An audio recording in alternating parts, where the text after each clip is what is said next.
The story begins with a dark and frantic sequence involving a woman named Anna who was clearly in a state of extreme distress. She arrives at her home and immediately begins drinking heavily directly from a bottle of alcohol. This unsettling opening quickly shifts to a domestic setting where we meet Jack Harper, a detective for the local sheriff's department, and his niece Meg. Jack lives with his sister Zoe, who notices that Jack came home very late the previous night and that his living space carries a distinctive and pleasant scent that wasn't there before. Jack's partner, Priya, arrives soon after to inform him that a dead body has been discovered, necessitating their immediate departure for the crime scene. Parallel to these events, Anna makes an unexpected appearance at her news company after a year-long absence. She immediately clashes with Lexi, the woman who has taken over her anchoring position, and demands that her boss fire her replacement. However, her boss explains that Lexi is under contract and highlights the fact that Anna had simply disappeared for an entire year. Desperate to reclaim her career and reinvent herself, Anna bargains for a position as a field reporter for the new murder case,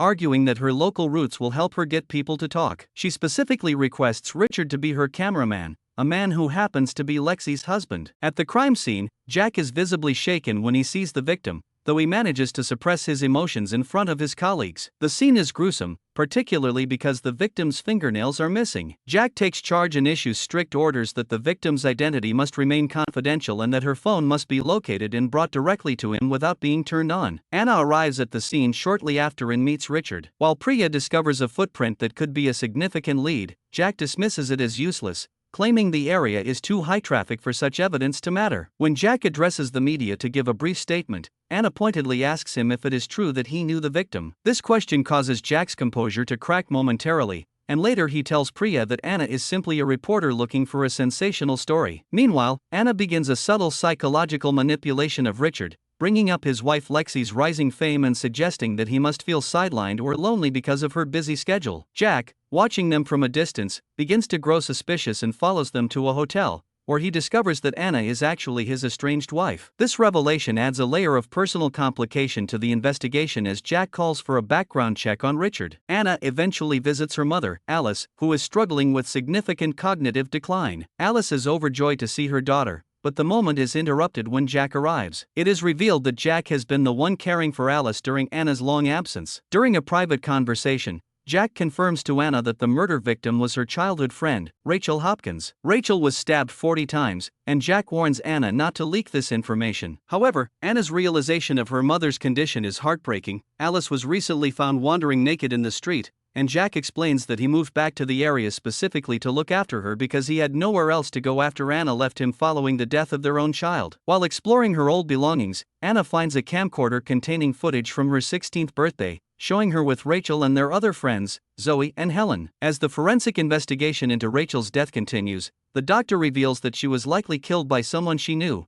as fresh DNA evidence was found. A strange friendship band was also discovered inside Rachel's mouth, a detail that resonates with Anna's past. Jack makes excuses to avoid providing his own DNA for cross-contamination testing, further heightening the sense that he is hiding something. The investigation takes a turn when Jack and Priya visit Rachel's husband, Clyde. Clyde, who suffers from chronic health issues, admits that he and Rachel had an open marriage with specific rules about her extramarital encounters. He suggests that Rachel often sought out men she could feel superior to, and he suspects one of these men killed her in a fit of rage. Crucially, Clyde mentions that Anna had already visited him to ask about Rachel's whereabouts on the night of the murder. This leads Jack to realize that Anna is conducting her own investigation. As Priya looks through security footage, she sees Rachel talking on a phone before her death, a phone that still hasn't been officially recovered. In reality, Jack has Rachel's phone and is hiding it from Priya. He even goes as far as to cancel the official trace on the device. Meanwhile, Anna visits Helen Wong, now a school headmistress, who was also part of their childhood friend group. Anna tries to bluff Helen into revealing who Rachel was meeting,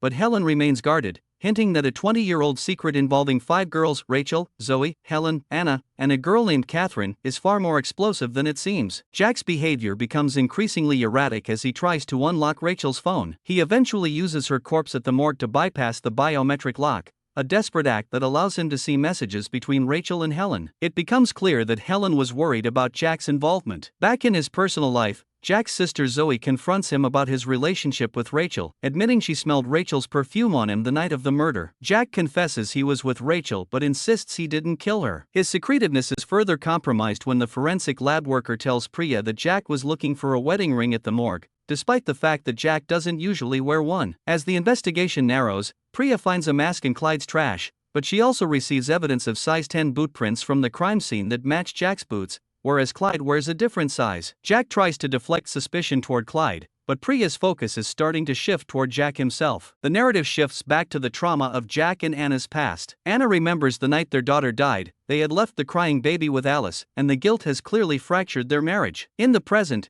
Jack is following leads that take him to a cemetery where his daughter is buried. He discovers that someone was standing over her grave on the night of Rachel's murder, according to motion sensor cameras installed by a local man. As Anna prepares to take back her anchoring job in Atlanta, Lexi makes a sudden appearance and steals the spotlight, leaving Anna devastated. Anna's emotional turmoil is compounded when she talks to Richard and learns a startling detail. Richard's sister died 20 years ago, but he claims he has no other family. This contradicts what she thought she knew. Tragedy strikes again when a second body is found. Helen Wong has been murdered. Anna is the one who discovers the body at the school, claiming she had been invited there by Helen. The scene is ritualistic, with Helen's eyes stapled shut and the word liar written on her forehead, along with another friendship band in her mouth. Priya's suspicion of Anna and Zoe grows as she realizes that all the women in this social circle used to wear those specific friendship bands. She believes the murders are tied to a deep-seated rivalry from their youth. Jack, however, is adamant that Clyde is the killer, confronting him with a submissive video found on Rachel's phone. Clyde denies being the killer and points out that Jack's own history with Rachel makes him a prime suspect. Jack then receives a tip about a man Rachel was seen with in Atlanta months ago, which leads him to Richard. When Jack confronts Richard, the encounter turns violent, and Jack is subsequently warned by the sheriff to stay away from the case or lose his badge. The tension reaches a breaking point when someone breaks into Zoe's house while she is bathing. Meanwhile, Richard takes Anna to a secluded lake house belonging to his in-laws to escape the chaos of the town. During the drive, Anna has more flashbacks to her 16th birthday, remembering a cruel prank Rachel played on Catherine, where she essentially sold Catherine to a group of boys in the woods in exchange for money. At the lake house, the truth begins to unravel with horrifying clarity. Anna sees a photo of Catherine and realizes that Lexi is actually Catherine, who has undergone a total transformation and has been hiding her identity for years. Lexi's past is even darker than imagined. It is revealed that she caused her own sister's death years ago by sabotaging her inhaler. Back in town, Jack discovers Zoe's dead body at her home, a devastating blow that sends him on a path of vengeance. Anna calls Jack to tell him Lexi is the killer, but Richard takes her phone before she can give her location. A chaotic confrontation ensues at the lake house. Anna fights Lexi,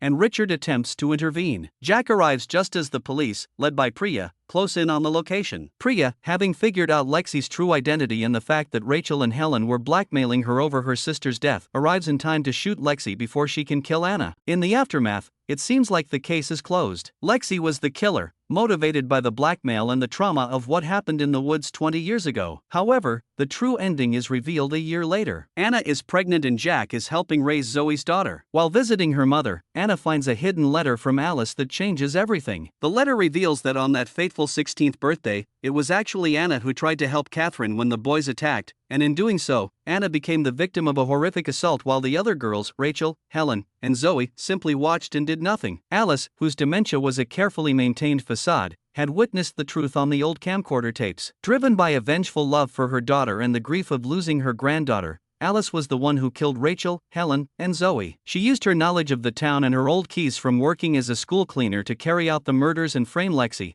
knowing Lexi's own dark secrets would make her a perfect scapegoat. Alice's letter explains that she did it all to bring Anna home and give her back the family she had lost. The weight of this revelation sits heavy on Anna as she stares at the handwritten notes. She thinks back to the day Rachel was found. Her mother had played the part of the confused, aging woman perfectly. Every time Jack or Anna checked in on her, she would pretend not to know where she was or what day it was, yet she was calculating every move. She knew that by removing the people who had hurt Anna in the past, she could clear a path for her daughter to return to her roots. Alice had watched those tapes hundreds of times, fueling her rage. She saw the way Rachel and the others laughed while Anna suffered. The precision with which she executed the killings, mimicking a serial killer's rituals, was designed to ensure that no one would ever suspect a frail, elderly woman with memory loss. She even ensured she was found wandering naked after each crime to establish a perfect alibi of mental incompetence. As Anna looks out the window at Jack playing with their niece, she realizes the high cost of her return. Her sister-in-law is dead, her childhood friends are gone, and her husband's career is in ruins. Yet, as Alice's letter promised, they are together. The pregnancy represents a new beginning, a chance to replace the child they lost,